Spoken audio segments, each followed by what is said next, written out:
Sheldrake 5? I think I saw the rest of his collection somewhere. Yeah, I think it was somewhere around here. Let's go take a look. Okay. Sheldrake. Have you heard of him? Sheldrake, I mean. Yeah, Lotus told me about him. There's a British biochemist named Sheldrake. He has a rather interesting theory. Morphogenetic fields, which relies on the theory of morphic resonance. Really? From Lotus, huh? Well, Clover also said something to me about that stuff. She did? Yeah, what was it? The ability to access a morphogenetic field is affected by a couple of things. The first is epiphany, and the other is danger. That girl. I told her not to tell anyone. You did? Why? Well... Look, man, I didn't push it because we're in a hurry, but I'm kind of sick of this. How about you just tell me, okay?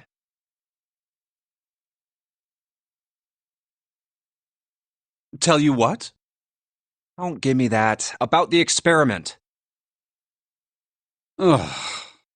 Very well, fine. I'll tell you everything. But not here. Let's move to the top floor.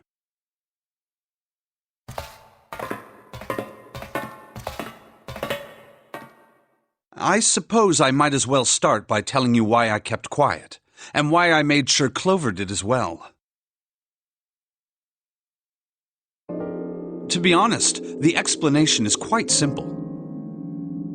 Zero told me not to. I had little choice. He didn't walk up and tell me, of course. He gave me a message engraved on a card. That's a Braille card. It looks just like the one you showed us earlier. So you had 2 cards? No, only one.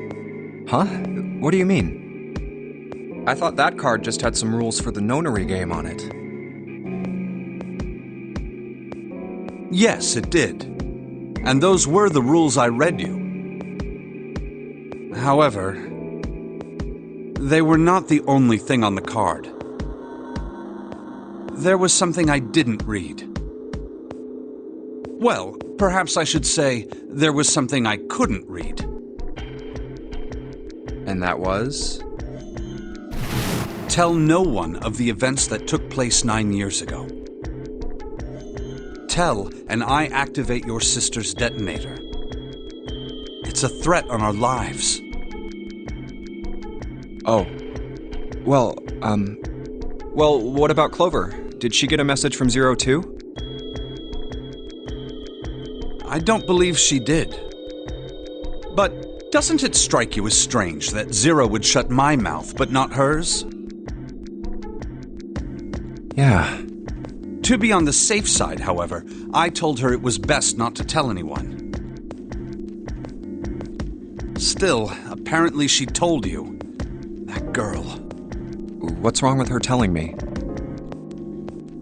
I figured some stuff out with the things she told me. I mean, it looks like the whole activate her detonator thing was just a bluff. She's prancing around downstairs happy as a clam now that you're back. That's very true. I've decided I can trust you. I've decided to tell you the truth. The chance that Santa is Zero is very high. I feel I can assume Santa doesn't have the time to observe us at the moment. And at any rate, even if he were, I very much doubt he would kill us. Why? Clover told me about the 4-leaf clover, about the words. If he knew about that, then he was in my group during the first experiment. I'm sure of it. He wouldn't kill us. No matter what the situation was. Hey, Snake? Yes, I know. You want to know what happened during the experiment. Yeah. How much do you know? Clover told me about...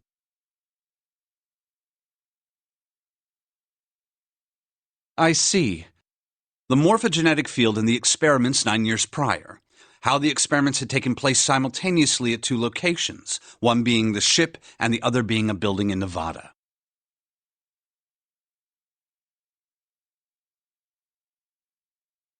And the girl that died during the experiment.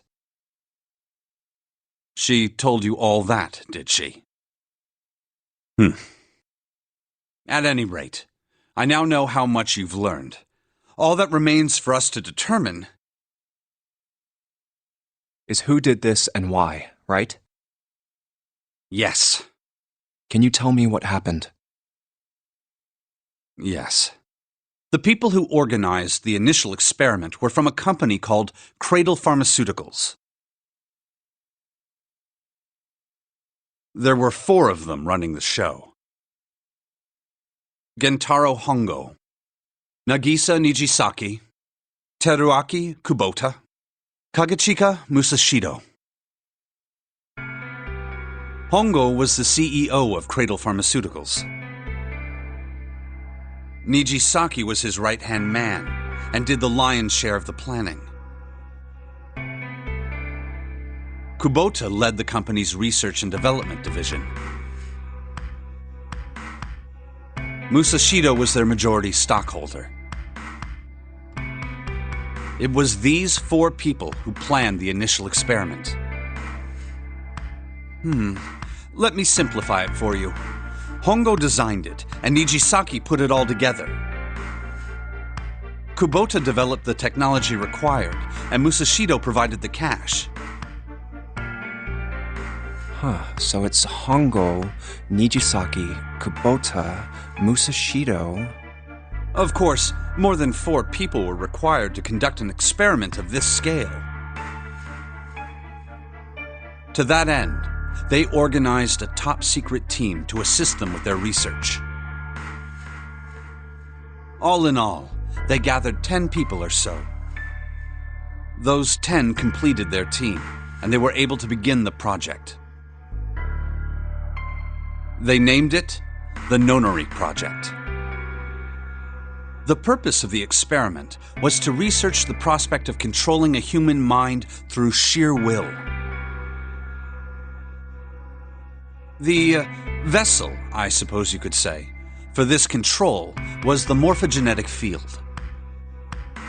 Why did the glycerin suddenly begin to crystallize? Why did the crystal structure of EDT undergo a sudden change? Why did the rats improve their puzzle-solving skills with each generation?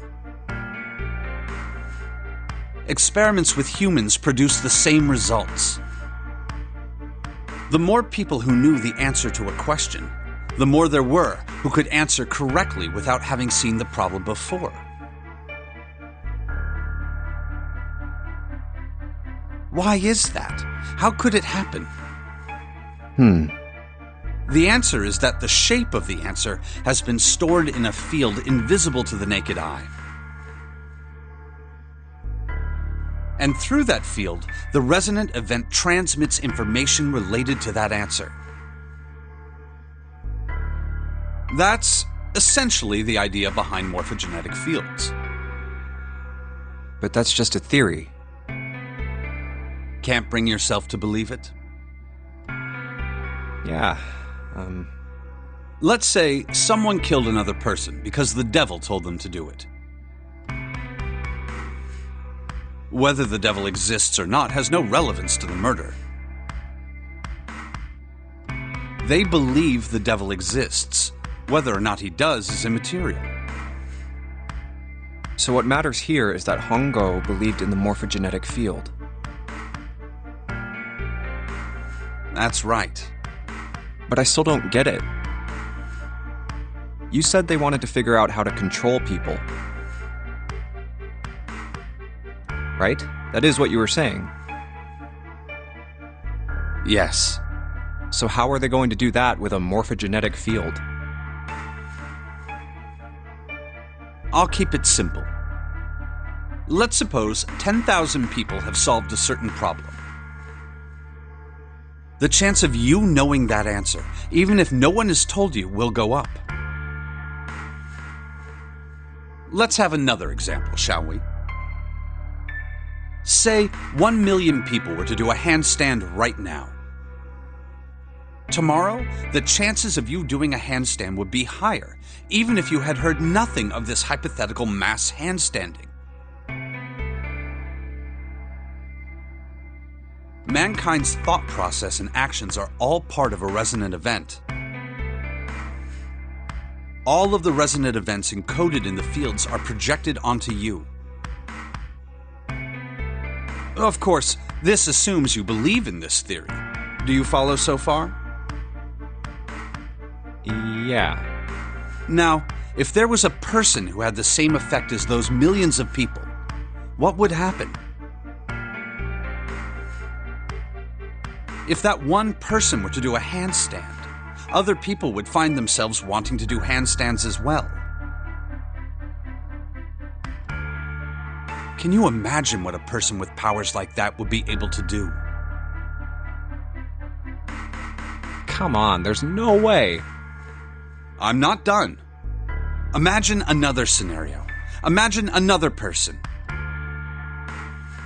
This is an ordinary person. Let's say he does a handstand.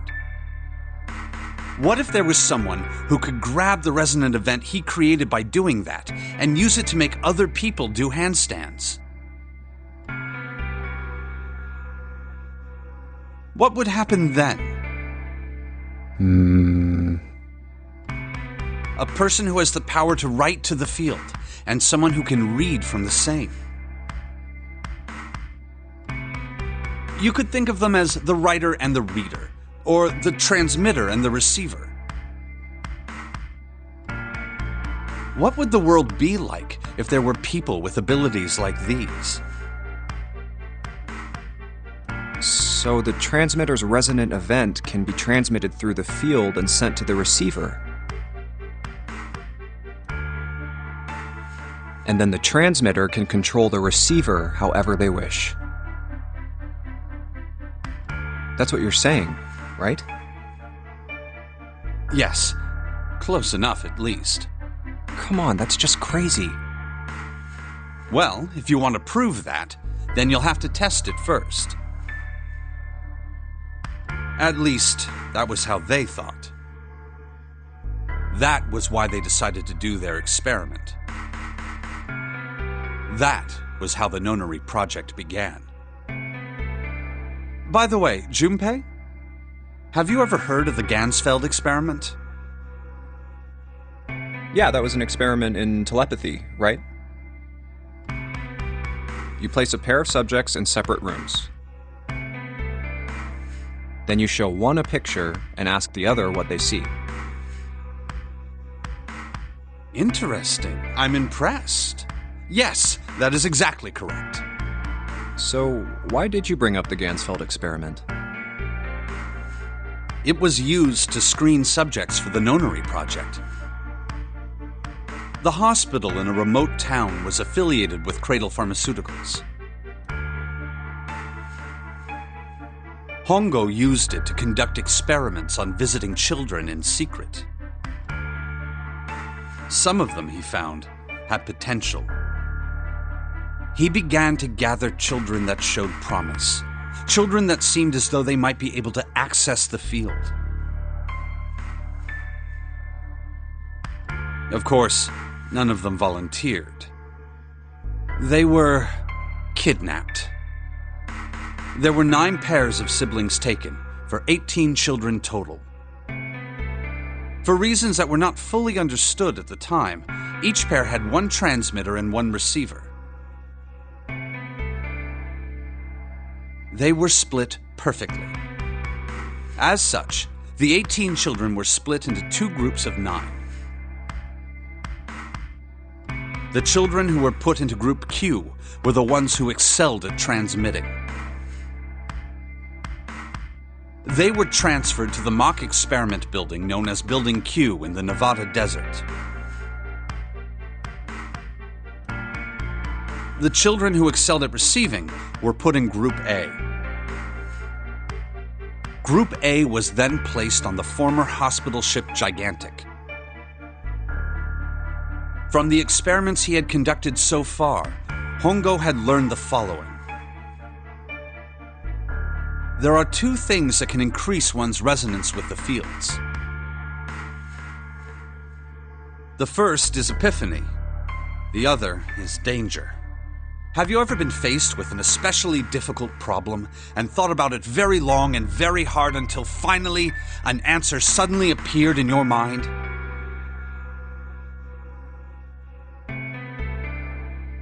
It may seem obvious to say so, but that is what is meant by epiphany. The information obtained through that epiphany can be easily transmitted through the fields, where it can be easily interpreted. Adding danger to that equation allows for even easier field access. That's where Hongo came in.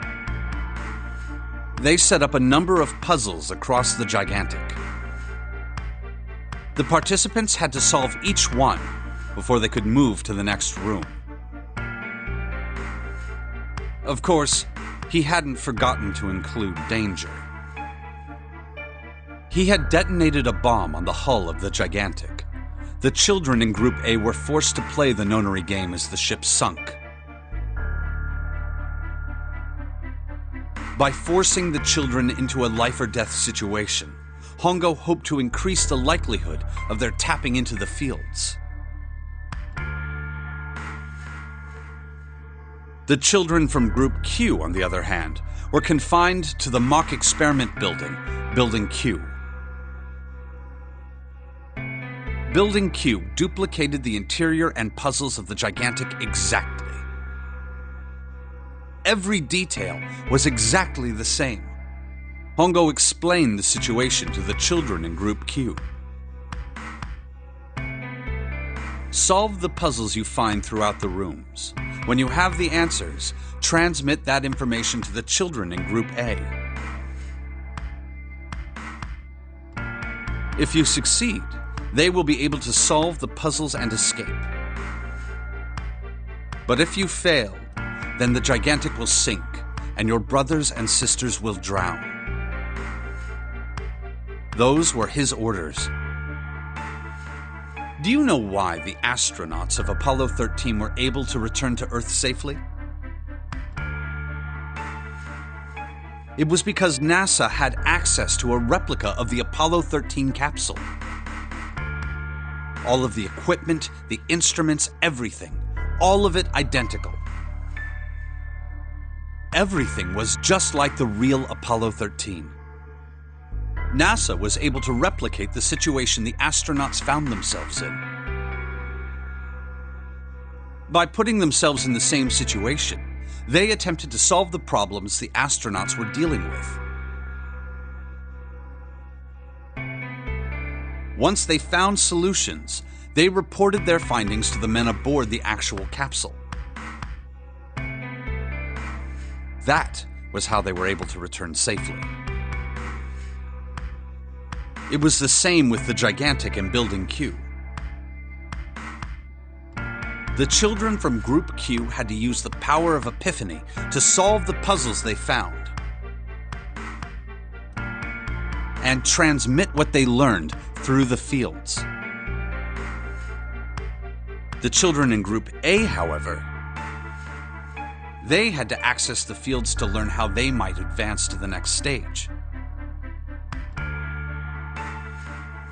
That is the simplest explanation I can manage. Hey, Junpei, Snake! How much longer are you two gonna sit around on those bony asses? Get down here already! He's right. Let's go, shall we? We don't have much time. We need to get out of here and soon. Hold it. There's one more thing I want to ask you. Are you sure that there were 18 kids? Why? Well, I thought it was only 16. Oh, yes. That was what they said on the news, wasn't it? Yes, I have no doubt that 18 children were abducted and used in Hongo's experiment. After all, you couldn't exactly play a Nonary game with any less, could you? Well, yeah, but are you saying that the news got it wrong? Yes, I am. There were 2 more children. However, they had no relatives that I'm aware of. I imagine no one filed a police report when they went missing. They were brother and sister, like Clover and I. The brother's name was Aoi. The sister's name was... Her name was Akane. That was the girl who died. Akane Kurashiki died 9 years ago? Then, who's June? No. That's impossible. It can't be true. Akane isn't that uncommon of a name. If Snake had known her last name, that's a different matter entirely. So they share a name. A lot of other people do too. It doesn't mean anything. It was someone else. Of course it was. It has to be. Is something wrong, Junpei? Your breathing sounds strange. Oh, no, it's nothing. I'm fine. Let's get back down there, all right?